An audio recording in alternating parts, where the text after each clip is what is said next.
말씀을 시작한 이유가 있습니다. 이 잠언 말씀은 우리가 믿음을 가지고 있다면 그 믿음대로 살아가야 될 아주 구체적인 삶을 가르쳐주기 때문입니다.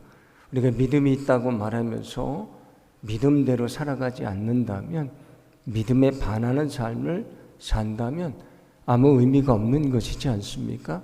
그래서 예수님도 이렇게 말씀하셨는데, 마태복음 7장 21절인데 제가 읽어드립니다.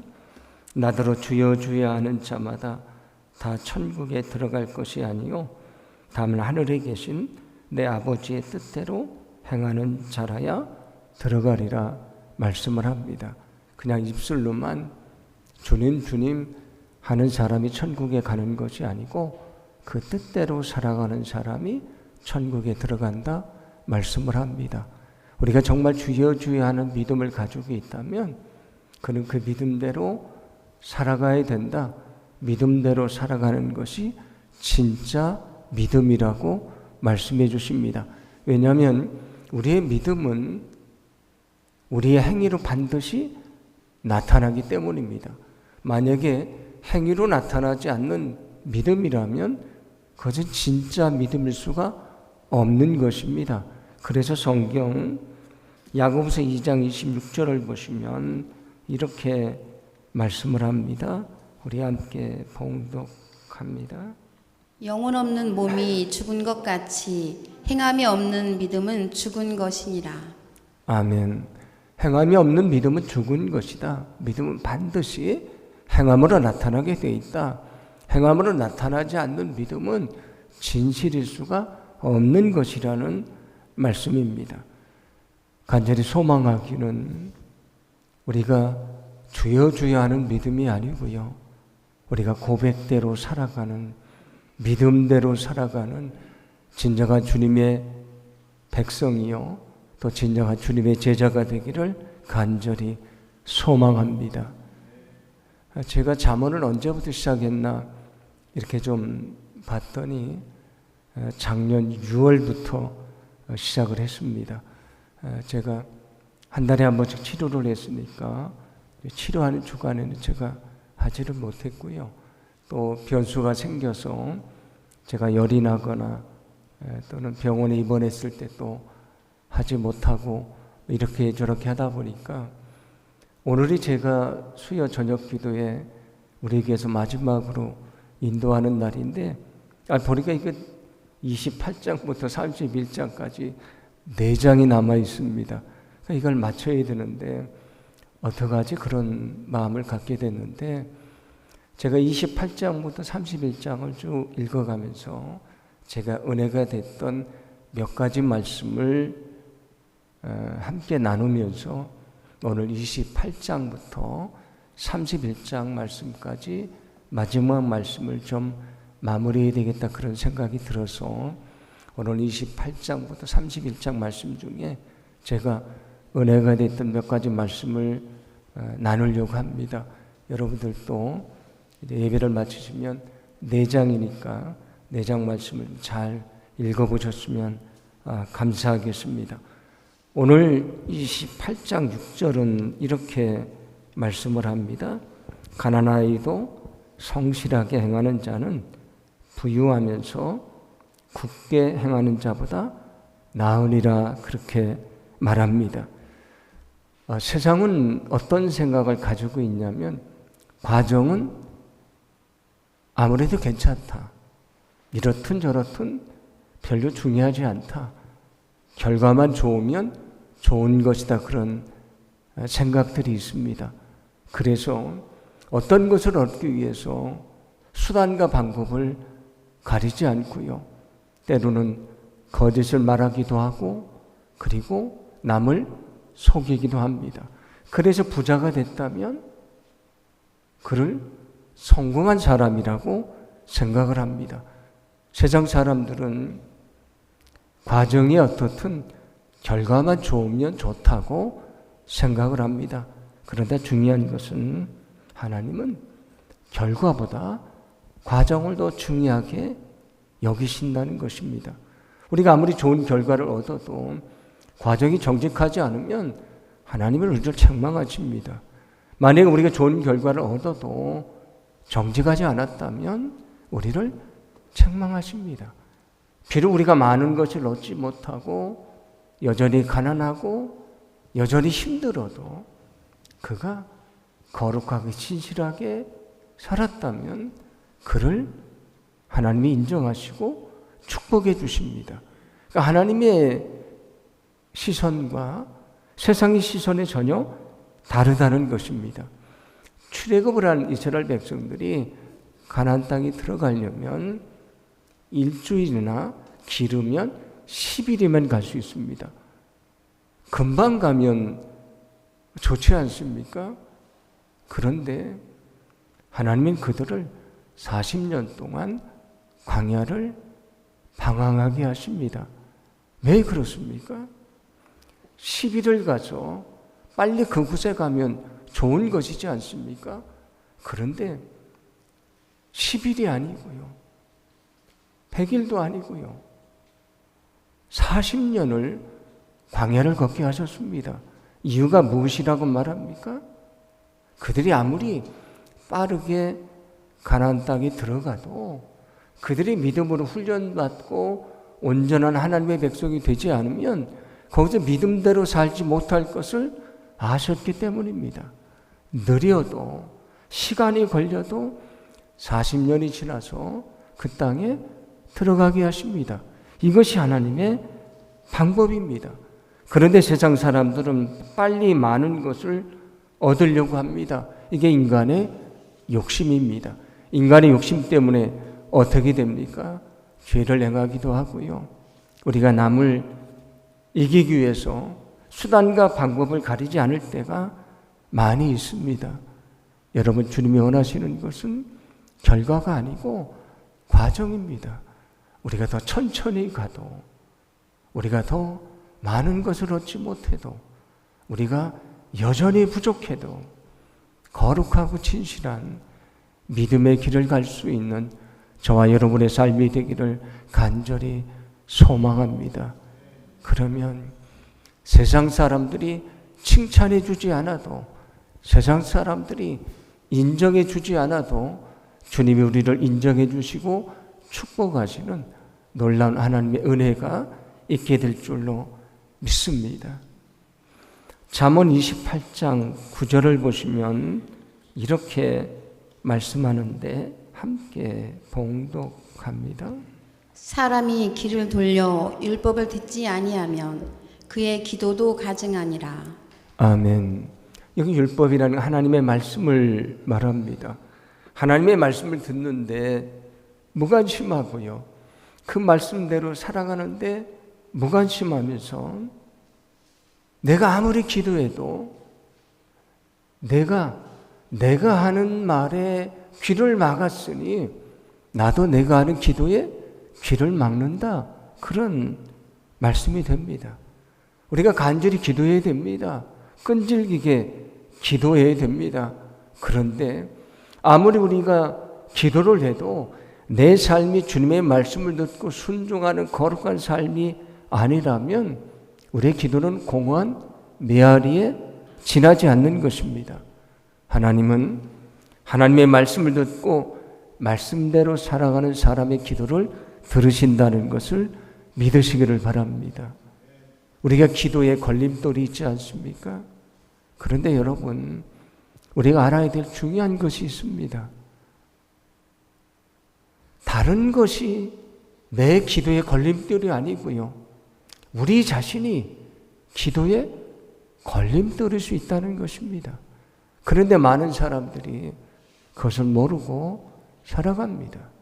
우리 자신이 기도에 걸림돌일 수 있습니다. 여러분, 소망하기는 오늘 말씀대로 하나님의 말씀에 귀를 기울이고 그 말씀대로 믿음대로 살아가고요. 정말 열심히 기도하고 간절히 기도해서 우리의 기도의 길을 열어주시고 응답하시는 하나님의 은혜를 체험하기를 간절히 소망합니다. 우리가 주님의 말씀을 들을 때에 주님도 우리의 기도를 들으신다는 사실을 기억하시고 늘 거룩하고 진실하게 믿음으로 살아갈 수 있는 우리 모두가 되기를 간절히 소망합니다. 잠언 29장 1절을 보시면 이렇게 말씀을 합니다.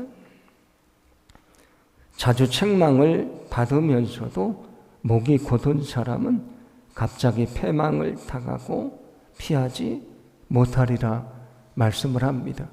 이게 목이 곧은 사람은 누구를 말하냐면 교만한 사람을 말합니다. 교만한 사람의 특징은 무엇이냐면 자기의 생각, 자기의 신념이 늘 옳다고 생각합니다. 그래서 다른 사람의 말을 기울이지 않습니다. 여기 책망을 받지만 목이 곧아서 그 말을 듣지 않습니다.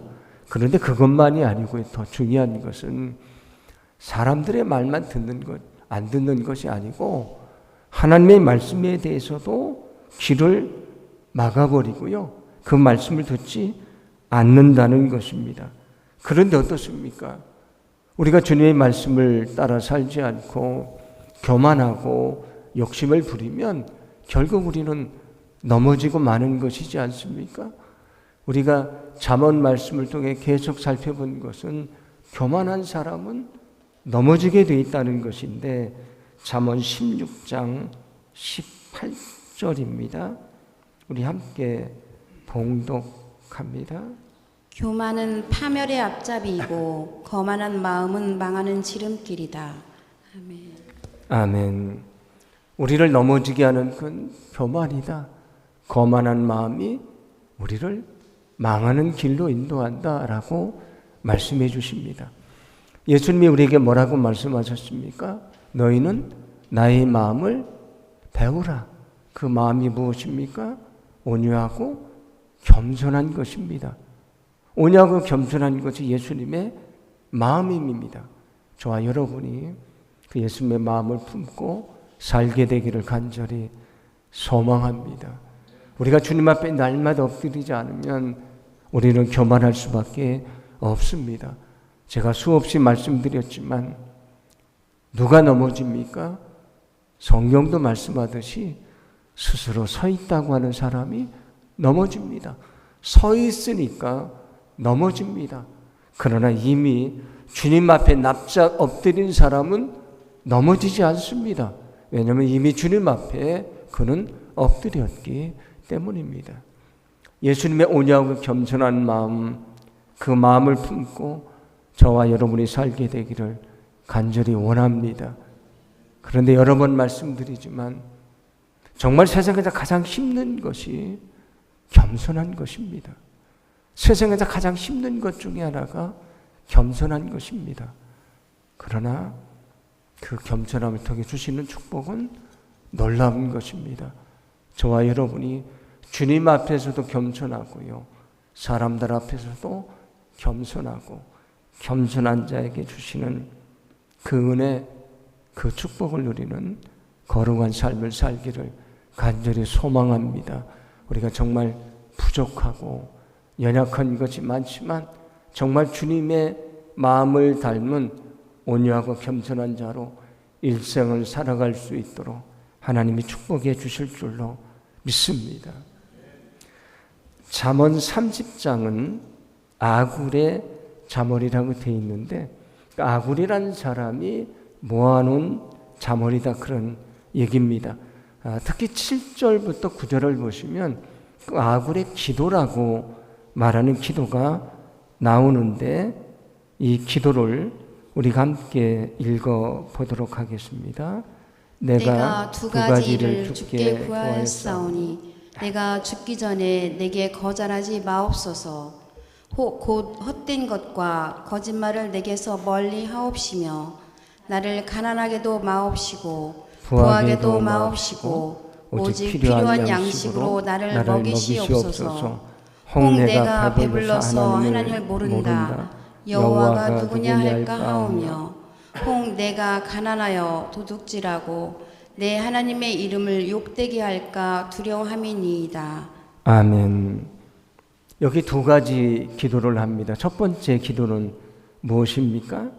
내가 내 욕심을 채우기 위해서 이웃을 속이고 거짓말하지 않게 하소서 그런 기도를 합니다.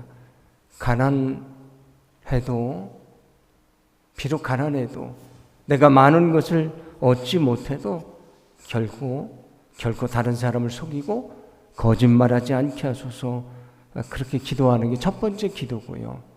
두 번째 기도는 나를 가난하지도 않고 너무 부하지도 않게 해달라 그렇게 말합니다. 그러면서 내가 너무 부자이면 어떤 마음을 갖겠습니까? 내가 하나님을 의지하며 살아야 되는데 너무 부자면 내가 재물을 의지하며 살아갑니다. 재물이 하나님이 되는 것입니다. 재물이 우상이 되는 것입니다. 하나님이 없이도 살 수 있다고 생각해서 하나님을 외면하며 살아갑니다. 그래서 그는 기도합니다. 내게 풍족한 것을 주시는 것을 감사한데 하나님을 잊어버릴 만큼, 하나님을 의지하지 않을 만큼, 하나님을 외면할 만큼 내가 재물을 주시지 말라고 그는 그렇게 기도합니다. 왜냐하면 아무리 부자여도 하나님을 의지하는 믿음을 가지고 살지 않으면 그는 멸망에 이를 수밖에 없는 것이기 때문입니다. 두 번째 기도는 또 이어서 뭐라고 말합니까?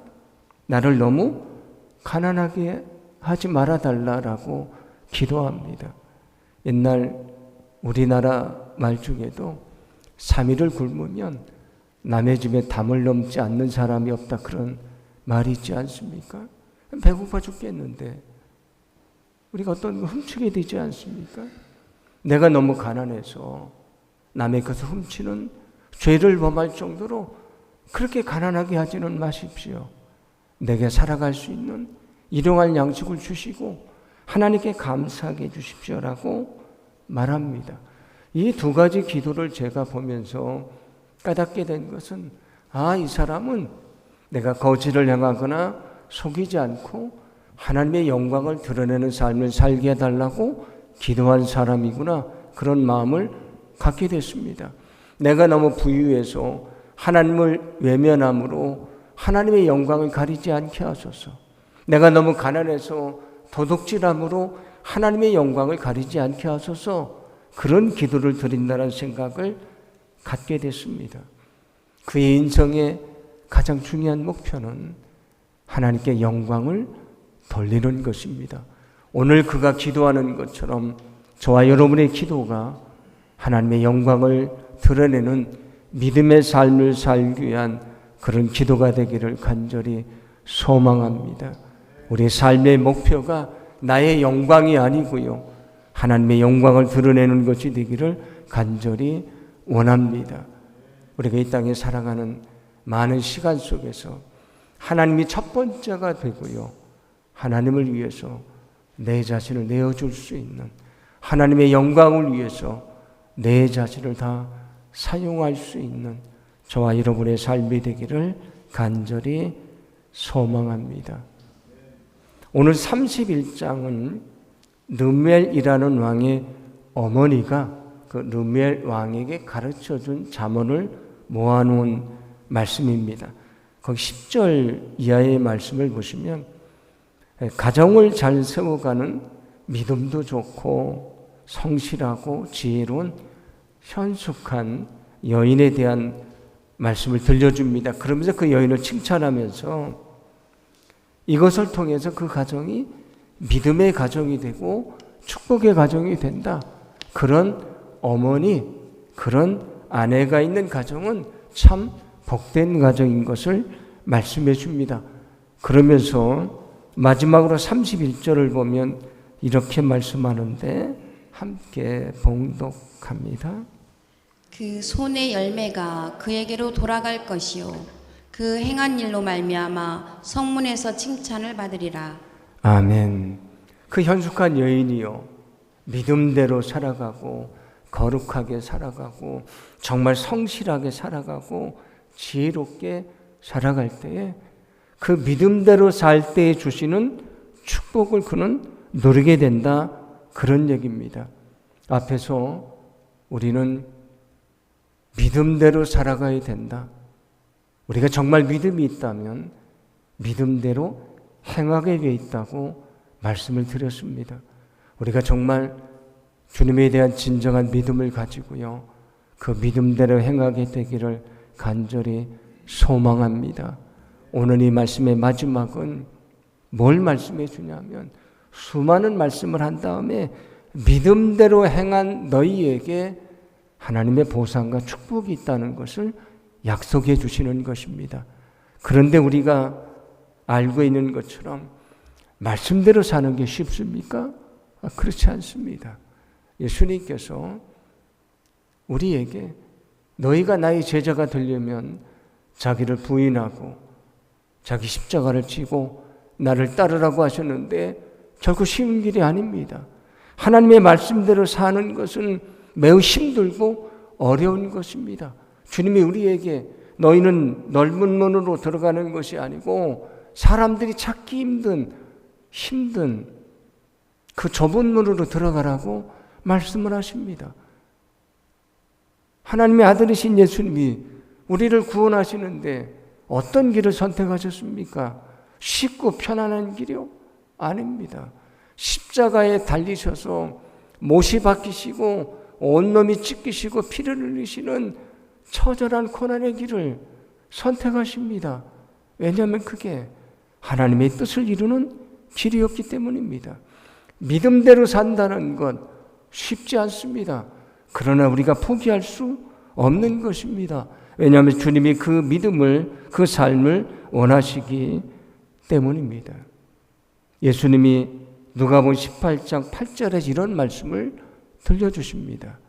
인자가 올 때에 세상에서 믿음을 보겠느냐? 예수님이 다시 올 때에 정말 믿음을 가진 사람을 볼 수 있겠느냐? 요즘 시대의 많은 신앙인들을 보면서 그런 마음을 갖게 될 때가 있습니다. 예수님이 정말 오시는 그날 정말 믿음이 있다고 할 수 있는 사람이 얼마나 있겠느냐? 주님이 다시 오시는 그날 저와 여러분이 주님 앞에서 내가 그렇게 기대했던 믿음의 사람이라고 칭찬을 받기를 간절히 소망합니다. 믿음의 길은 쉽지 않습니다. 그러나 주님이 가신 길이고요, 우리가 따라가야 되는 거룩한 길입니다. 끝까지 믿음의 길을 가지고 예수님이 탄식하시면서 내가 세상에 올 때에 믿음을 보겠느냐고 말씀하셨던 그 주님이 내가 기대하던 믿음의 사람이라는 말씀을 듣게 되고 그 주님을 만나는 저와 여러분의 삶이 되기를 간절히 소망합니다. 오늘 말씀을 기억하며 우리가 기도하기를